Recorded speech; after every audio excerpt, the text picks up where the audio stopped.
नमस्कार, मैं नीलेश कुमार स्वागत करता हूं आप लोगों का बेसिक एजुकेशन सेंटर में। दोस्तों, आज हम लोग HCF पर आधारित 10 क्वेश्चन को देखेंगे। 10 वैसा क्वेश्चन जो कि अत्यंत महत्वपूर्ण है। सभी प्रतियोगिता परीक्षा में इस पैटर्न का प्रश्न पूछा जाता है, तो धैर्यपूर्वक वीडियो को अंत तक देखिएगा ताकि वो 10 प्रश्न कौन सा है वो आप देख सकें और उस 10 प्रश्न का हल जो है मैंने बहुत ही सरलता से बताया है। उस 10 प्रश्न को देखने के बाद, सीखने के बाद आप HCF का प्रश्न आपसे कभी परीक्षा में नहीं छूटेगा, ये मेरा दावा है। तो आइए इन प्रश्न को देखते हैं। पहला प्रश्न और बहुत ही इम्पोर्टेंट प्रश्न है। इस प्रथम प्रश्न में हम लोग देखते हैं कि कह रहा है 54/9, 3.9/17 एवं 36/51 का HCF ज्ञात करें। HCF का मतलब जानते ही हैं आप लोग, हाईएस्ट कॉमन फैक्टर।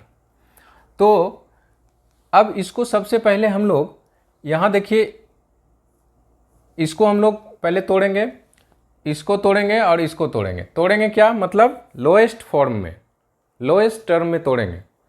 देखिए कैसे लोएस्ट टर्म में तोड़ते हैं। तो 54/9 है, तो 54/9 लिखेंगे, इसको काट देंगे कितना बार में? 6 बार में। फिर यहाँ क्या है, इसको तोड़ेंगे तो 17 या 51 और 9 60/17। ये ऑलरेडी लोएस्ट टर्म में मेरा टूटा हुआ है क्योंकि भाग नहीं लगेगा। एवं 36/51 है 3 से। अब ये लोएस्ट टर्म में मेरा टूट गया, यानी 6/1, 60/17 एंड 12/17। अब हम लोगों के पास ये फ्रैक्शन फॉर्म में आ गया कि फ्रैक्शन का हम लोगों ने HCF पिछले वीडियो में निकालना सीखा है। जो लोग चैनल पर नए हैं प्लीज़ पिछले वीडियो को भी जाकर के देख लीजिए, मैं लिंक डिस्क्रिप्शन में डाल दूंगा।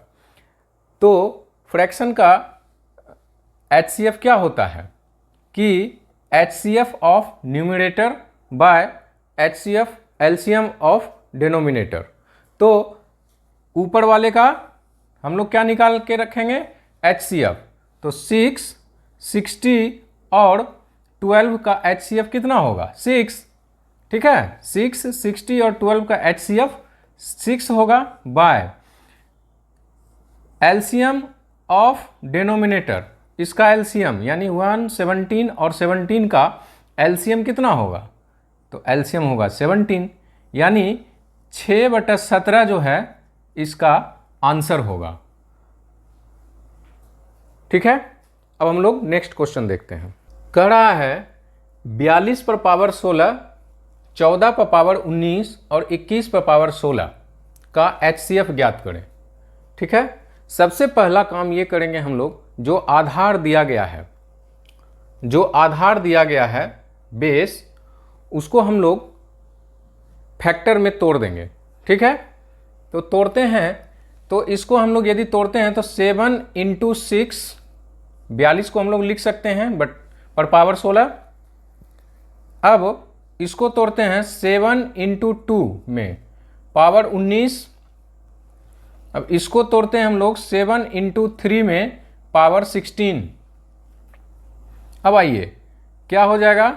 7 पर पावर 16 गुना 6 पर पावर 16 लिख सकते हैं। फिर 7 पर पावर 19 गुना 2 पर पावर 19 लिख सकते हैं। फिर 7 पर पावर 16 गुना 3 पर पावर 16। इस प्रकार से हम लोग इसको फैक्टर में तोड़ करके लिखेंगे। अब देखेंगे कॉमन फैक्टर। कॉमन फैक्टर में क्या है कि इन तीनों में क्या कॉमन है? 7। इन तीनों में क्या कॉमन है?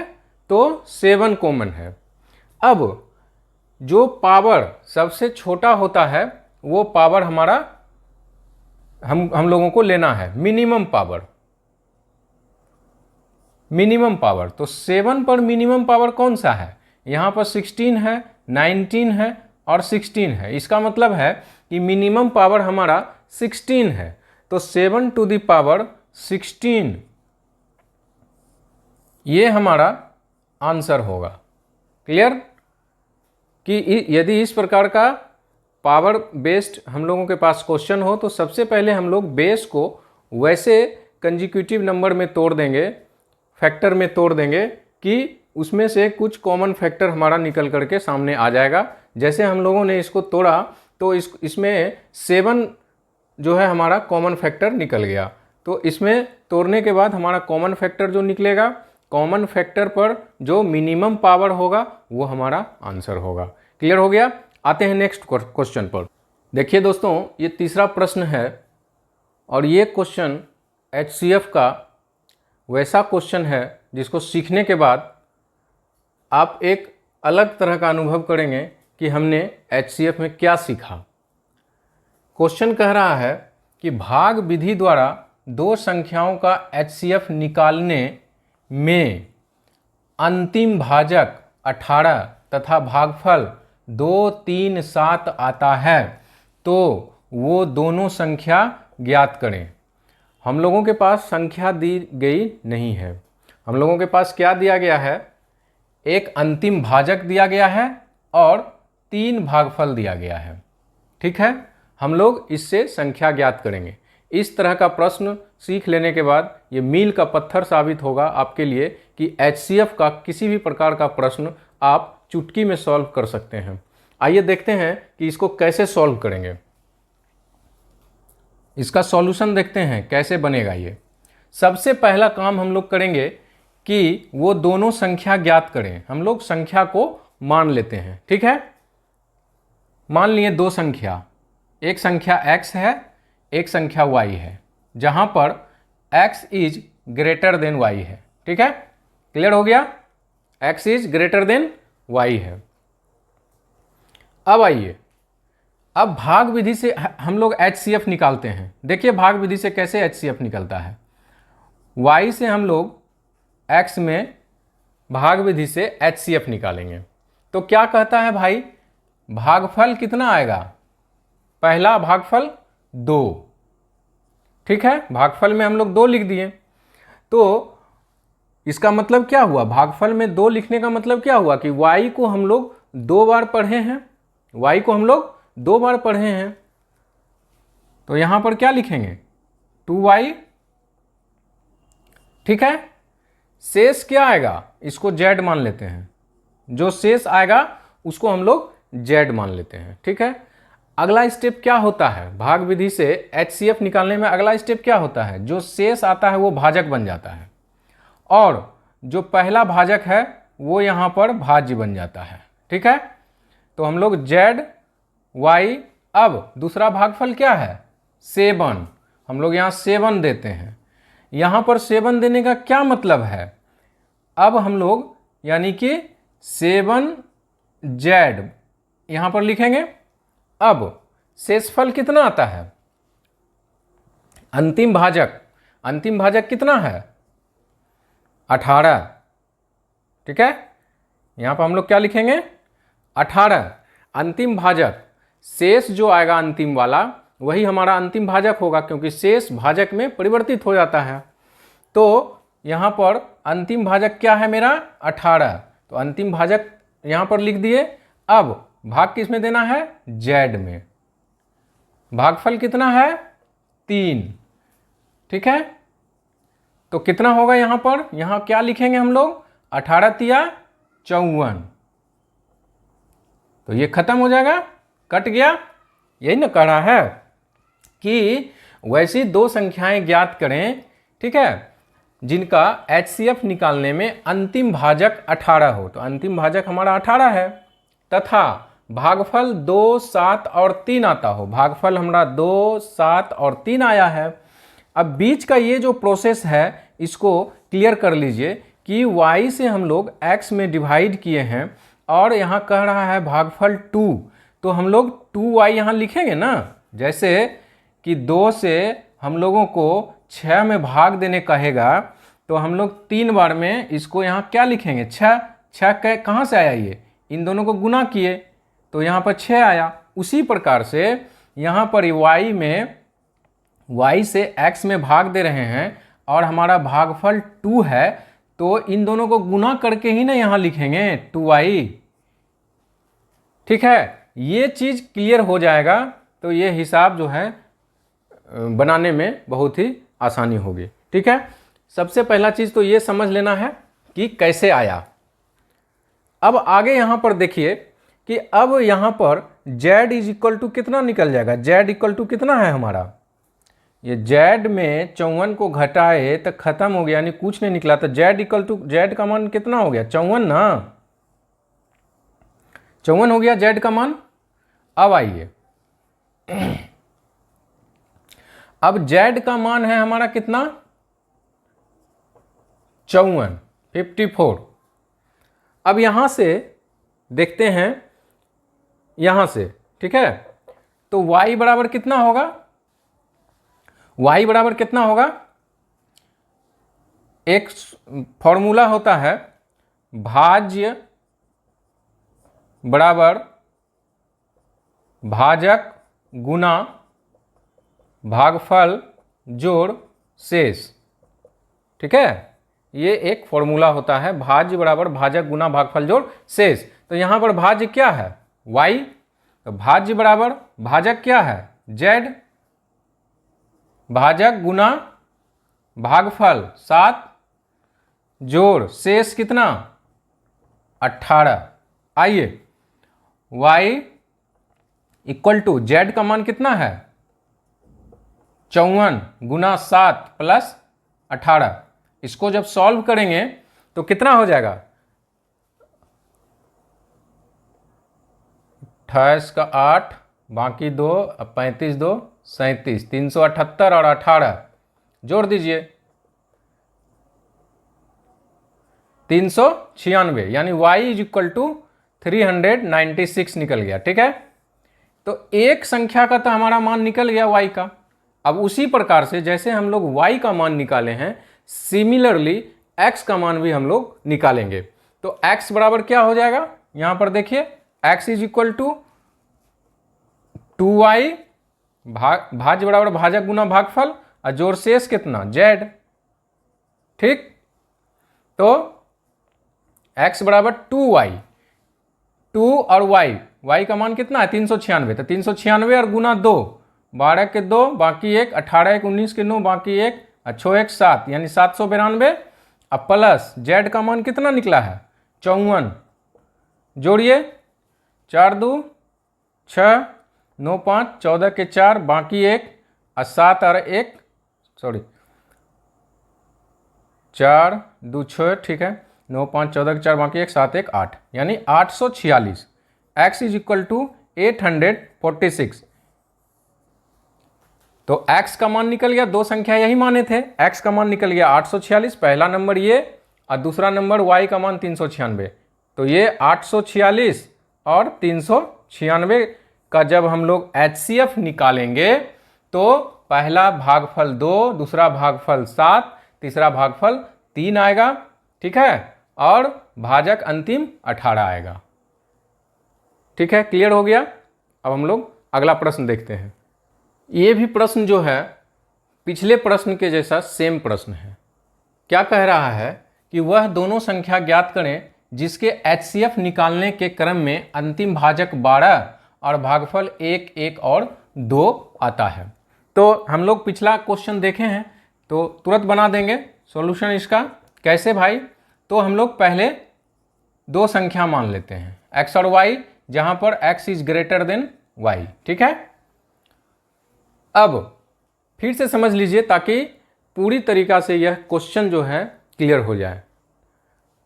तो हम लोग फिर उसी तरह से भाग विधि से बनाएंगे, x में भाग देंगे। तो पहला भागफल क्या है हमारा, 1 1, तो अब y गुना 1 y, यहां पर शेषफल कुछ नहीं है तो हम लोग z मान लेंगे। ठीक है, फिर यहां y हो जाएगा, दूसरा भागफल क्या है 1, फिर यहां पर z इंटू 1 z।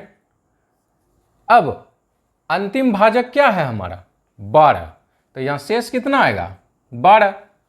तब ना हम लोग यहां से z में यहां से भाग देंगे, भाज्य z हो जाएगा मेरा, और अंतिम भागफल कितना है 2, यहां 2 हो जाएगा। तो अब यहां पर क्या आ जाएगा, 12 गुना 2 24, खत्म, निकल गया हमारा HCF भाग विधि से। अब Z बराबर क्या निकल गया मेरा, Z बराबर क्या निकल गया 24, चूंकि Z में 24 घटा रहे हैं तो कुछ नहीं बच रहा है, तो इसका मतलब क्या है कि Z इक्वल टू 24 है, 24 है। अब हम लोग यहां से Y बराबर Z भाजक गुना भागफल जोड़ शेष 12 से Y का वैल्यू निकल जाएगा।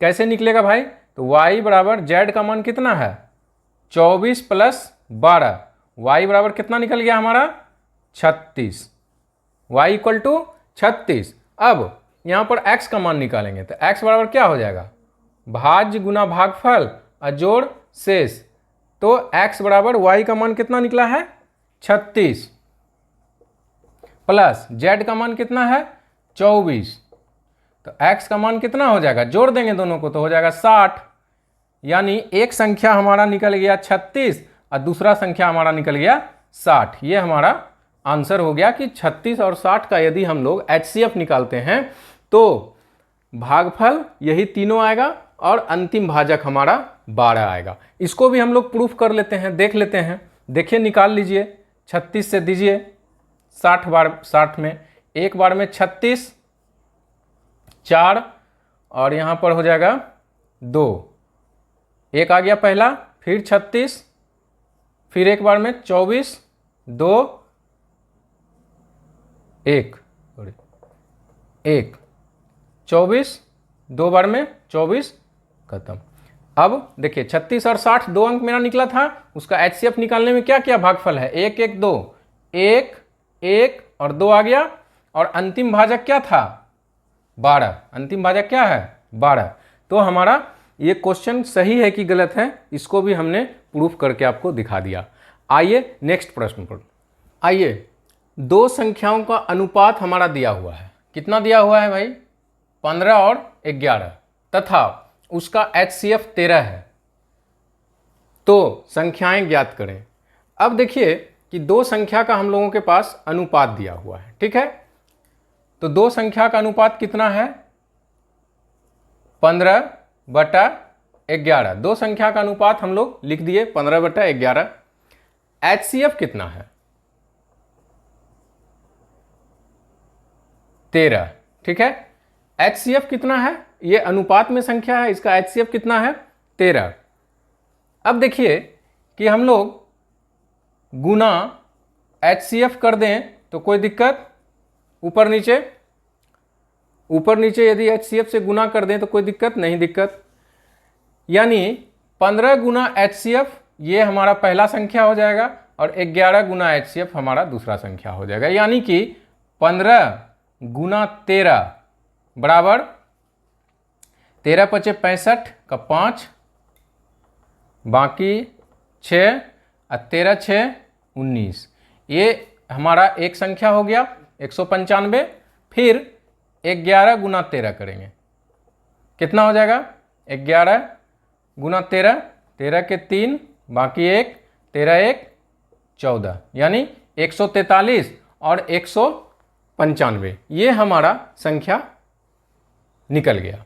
जब भी इस प्रकार का प्रश्न दी गई हो कि संख्याओं का अनुपात में दिया हो और उसका HCF दिया हो, तो संख्या क्या हो जाएगा, गुना कर देंगे, सीधे गुना कर देंगे जो अनुपात दिया हुआ है, यानी 15 गुना HCF और 11 गुना HCF, 15 गुना 13 195, 11 गुना 13 143। आइए अगला प्रश्न देखते हैं। देखिए इस प्रश्न को कह रहा है कि वह बड़ी से बड़ी संख्या ज्ञात करें जिससे 171 तथा 251 को भाग देने पर शेष क्रमशः 3 और 6 बचे। भाग किससे देना है 171 में और 251 में, ठीक है, शेष कितना बचेगा 3, यहाँ शेष कितना बचेगा 6, तो इसको हम लोग घटा देंगे, शेष को हम लोग घटा देंगे इसमें, ठीक है, कितना हो जाएगा 168 और यहाँ पर 5 4 2 245। अब ये जो हमारे पास संख्या आया 168 और 245, इसका हम लोग HCF निकालेंगे। ठीक है, निकालिए HCF। तो 168 और 245 का हम लोग HCF निकालते हैं एक बार में। 168 7 और 7 खत्म, फिर 168, अब दो बार में 14 के 4 बाकी 1, 14 1 15, यानी 4 1 77, 14 पचे 70, 7 14 2, यानी हमारे पास क्या संख्या HCF निकल गया 7। HCF कितना निकला 7। यही हमारा आंसर होगा, यही हमारा आंसर हो जाएगा कि यदि 7 से हम लोग 171 और 251 में भाग देंगे तो 3 और 6 हमारा शेष बचेगा। क्लियर हो गया। आइए नेक्स्ट क्वेश्चन पर। यह बड़ी से बड़ी संख्या क्या होगी जिससे 162, 382 एवं 877 को भाग देने पर पूरा भाग लगने में प्रत्येक दशा में 3 की कमी हो। प्रत्येक दशा में कितनी की कमी हो रही है 3 की कमी हो रही है।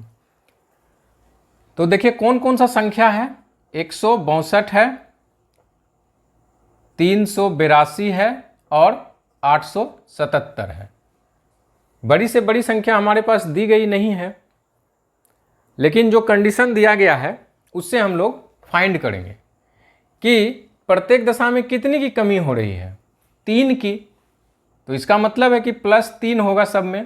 प्रत्येक दशा में 3 की कमी हो रही है तो प्रत्येक नंबर में हम लोग 3 को जोड़ देंगे। प्रत्येक नंबर में हम लोग 3 को जोड़ देंगे तो कितना हो जाएगा 165, 385 और 880। अब जो हमारे पास ये नंबर निकल करके आया इसका हम लोग HCF निकालेंगे। तो आइए इसका HCF निकालते हैं। 165, 385 और 880 का हम लोग HCF निकालते हैं पंक्ति विधि से। 5 से 5 तिया 15, 5 एकम 5 31, फिर 5 से 5 सती 35, अब 5 सती 35, फिर 5 से लगाते हैं 5 सती 35, 5 छक 30। अब एक कटेगा 11 से 31, 7 और 16। ठीक है, अब ये तीनों नंबर खत्म हो जाएगा और ये दोनों को हम लोग गुना कर देंगे तो कितना हो जाएगा 55। यानी HCF मेरा कितना हो गया 55। ये पंक्ति विधि है। मैंने पिछले वीडियो में बताया है कि पंक्ति विधि से कैसे HCF निकाला जाता है, वहां भी जाकर के आप लोग देख लीजिएगा। तो इसका HCF कितना आ गया हमारा 55। तो हमारा आंसर कितना हो गया 55। ठीक है, हमारा आंसर कितना हो गया 55 कि बड़ी से बड़ी संख्या क्या होगी तो 55 होगी जिससे 162, 382 और 877 में भाग देंगे तो 3 का कमी होगा। ठीक है, आइए नेक्स्ट क्वेश्चन देखते हैं। यदि दो संख्याओं का HCF कितना है 12, HCF कितना है 12 और दोनों संख्याओं का योग कितना है 120, तो ऐसे संख्या के संभावित जोड़े ज्ञात करें। ऐसे संख्या के संभावित जोड़े ज्ञात करें। कैसे ज्ञात करेंगे आइए देखते हैं। सबसे पहला नंबर यह है कि दो संख्याओं का HCF हमारा कितना है 12 है। HCF कितना है 12 है।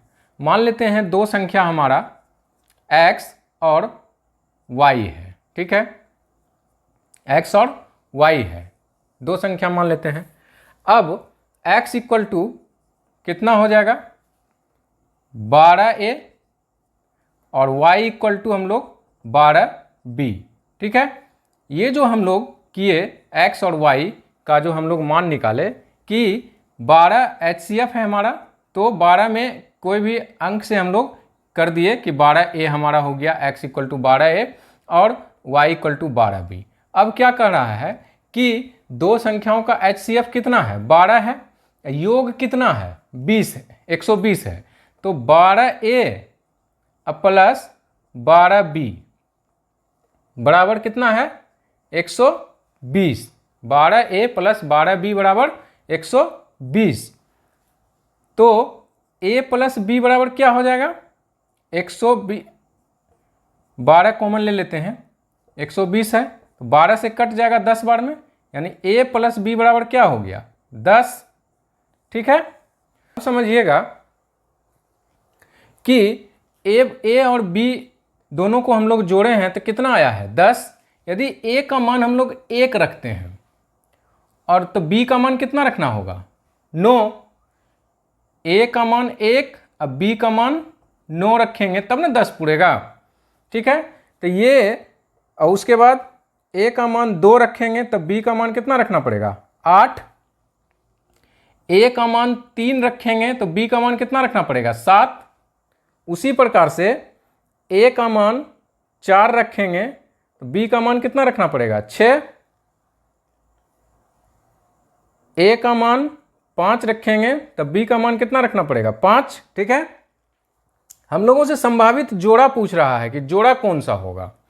तो संभावित जोड़ा वो होगा जो कि परस्पर सह अभाज्य होगा। ठीक है, यानी को प्राइम नंबर जो होगा हमारा, जो को प्राइम नंबर का जोड़ा होगा वही हमारा इसका जोड़ा का आंसर होगा। तो देखिए इसमें कौन सा है, तो यहाँ पर कौन कौन सा को प्राइम नंबर है, सह अभाज्य संख्या कौन कौन सा है, 1 और 9। ठीक है, 1 और 9। फिर दूसरा 1 और 9 में हम लोग करते हैं तो 1 गुना 12 करते हैं और 9 गुना 12 करते हैं, तो 12 अब 12 नंबर 108। तो ये दो नंबर हमारे पास में आ गया, 12 और 108। अब इसका HCF 12 निकल जाएगा और योग कितना हो जाएगा, 120। इसका HCF हमारा 12 निकल जाएगा और योग कितना हो जाएगा, 120। अगला देखिए, को प्राइम नंबर को लेना है। ये हमारा को प्राइम नंबर नहीं है, देख लीजिए 2 और 8 को प्राइम नंबर नहीं है। तो को प्राइम नंबर नहीं है तो उसका आंसर नहीं निकलेगा। देख लीजिए 2 गुना 12 कर देंगे और 8 गुना 12 करेंगे तो कितना हो जाएगा, 24 हो जाएगा। अब 12 8 96। तो 24 और 96 का यदि हम लोग HCF निकालते हैं तो 24 हो जाएगा। 24 और 96 का HCF कितना हो जाएगा, 24। लेकिन HCF कितना है हमारा, 12। तो इसीलिए हम लोग हमेशा परस्पर सह अभाज्य संख्या को लेंगे। तो ये हमारा ये वाला नहीं होगा जोड़ा, ये वाला जोड़ा नहीं होगा। उसी प्रकार से ये वाला भी जोड़ा हमारा नहीं होगा, क्योंकि ये भी परस्पर अभाज्य संख्या नहीं है। तो ये होगा हमारा 3 और 7, ये भी नहीं होगा क्योंकि ये भी परस्पर अभाज्य संख्या नहीं है। ठीक है, तो ये हमारा 3 और 7 यानी 2 जोड़ा हमारा क्लियर हुआ कि एक 1 और 9 और एक 3 और 7। 3 और 7 वाला भी हम लोग देखते हैं। 3 और 7 लेते हैं तो 12 तिया 36 अब 12 सती 84। इसको जब हम लोग जोड़ेंगे तो 120 पूरेगा और ये दोनों 36 और 84 का जब हम लोग HCF निकालेंगे तो 12 आएगा। देखिए 36 और 84 का हम लोग HCF निकालते हैं, 36 दूनी 72, 12 तिया 36। ठीक है, तो जो जोड़ा हमारा परस्पर सहभाज्य संख्या का जोड़ा लेंगे तो वो जोड़ा जो है हमारा ये क्राइटेरिया को फुलफिल कर देगा। ठीक है, तो हम लोग जो परस्पर अभाज्य संख्या है उसको हम लोग लेंगे। अब देखिए 5 लेकर के देखते हैं। 12 पचे 60, ये भी 12 पचे 60 हो जाएगा। तो 60 और 60 का HCF कितना होगा, 60 और 60 का HCF तो 60 हो जाएगा। ठीक है, तो 12 तो HCF आया नहीं, तो ये भी 5 भी नहीं होगा आंसर, ये भी खत्म हो गया। तो जोड़ा कौन कौन हुआ, एक 1 और 9 वाला, एक 3 और 7 वाला, यानी 2 गो जोड़ा इसमें संभावित है, जिससे कि 12 और 120 में का क्राइटेरिया फुलफिल करेगा कि HCF निकालेंगे तो 12 होगा और जोड़ने पर 120 होगा। क्लियर हो गया। आइए देखते हैं अगला प्रश्न। रहा है कि ऐसी बड़ी से बड़ी संख्या मालूम करें जिससे 750 और 1023 को यदि भाग दिया जाए तो क्रमशः 2 और 3 शेष बचे। ठीक है, 750 और 1023 में भाग देने पर कितना शेष बच रहा है? 2 और 3 शेष बच रहा है, तो माइनस कर देंगे। ठीक है, कितना आएगा? 748 और यहाँ कितना आ जाएगा? 1020। अब 748 और 1020 का हम लोग HCF निकाल देंगे। जो HCF हमारा आएगा वो हमारा आंसर हो जाएगा। निकालिए। तो एक बार में 748, 2 7 2 272, फिर 748, फिर 2 बार में कितना हो जाएगा? 4, 14 के 4 हाथ 1 और 4 1 5, 4 0 2 204। अब 272 हो जाएगा। एक बार में 204, तो यहाँ पर कितना हो जाएगा? 8 6 68, 204 68 में 3 से गुना करेंगे तो 204 हो जाएगा। यानी कि इसका HCF कितना निकल गया? HCF कितना निकल गया हमारा? 68। तो जो HCF निकलेगा वही आंसर होगा। ठीक है, इस प्रकार के प्रश्न में जो HCF निकलेगा वही हमारा आंसर होगा। क्लियर हो गया? आइए नेक्स्ट और हम लोग आज का अंतिम प्रश्न 10वां प्रश्न देखते हैं। लकड़ी के 3 सहतीर क्रमशः 42 मीटर, 49 मीटर तथा 63 मीटर लंबे हैं। ठीक है, इन्हें बराबर लंबाई के गुटकों में बांटना है। बराबर लंबाई के गुटकों में बांटना है। लंबाई दिया गया है 3 गो को कि 42 मीटर का है, प्रत्येक 3 सहतीर है, 42, 49 और 63 मीटर का। ठीक है, अब इनको जो है बराबर लंबाई के गुटकों में बांटना है। अब कह रहा है कि प्रत्येक गुटके की अधिकतम लंबाई। जैसे ही हमारे पास ये अधिकतम शब्द आ जाता है तो हम लोग तुरंत समझ जाते हैं कि हम लोगों को HCF निकालना है। ठीक है, क्योंकि H का मतलब ही हाईएस्ट होता है, अधिकतम। तो हम लोग तुरंत इसका HCF निकाल देंगे। किसका HCF निकालेंगे? 42, 49 और 63 का। ये तीनों का हम लोग HCF निकाल देंगे। जो HCF होगा वो हमारा आंसर होगा। ठीक है, HCF निकाल देते हैं।